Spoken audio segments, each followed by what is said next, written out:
بعد از تجربه یه تلخ زمان با صدای دیروز، من فکر میکردم که افق هنوزم پر احساس هست. ساز ما به کوک گج نشسته صادقانه، من یه کودکم که رؤیاهاش بیانداز است.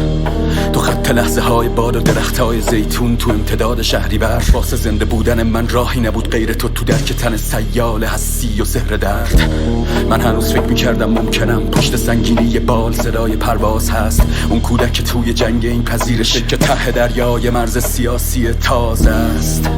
دست نلرزیدم، تا خرخره خوردم و مست نرقصیدم. گفتن ما قربانیای زخم دقتیم نه قدرت، گرم تر پیرن تو ژرف تر از سینت. جنگ نداد فرصت که بی تبخال بخندم، که به سایه های رقص پات خلخال ببندم. اما جنگ من به قدرت ناطفه، به غیر از این بدون که سرشار و مستم که هر چی بشه زمینم زخمی بشه.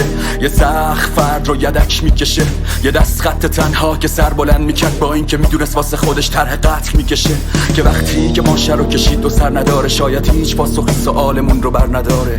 عشق پناهگاه بود یا که تابوت، اون که کشته شد منم یا اون که در فراره.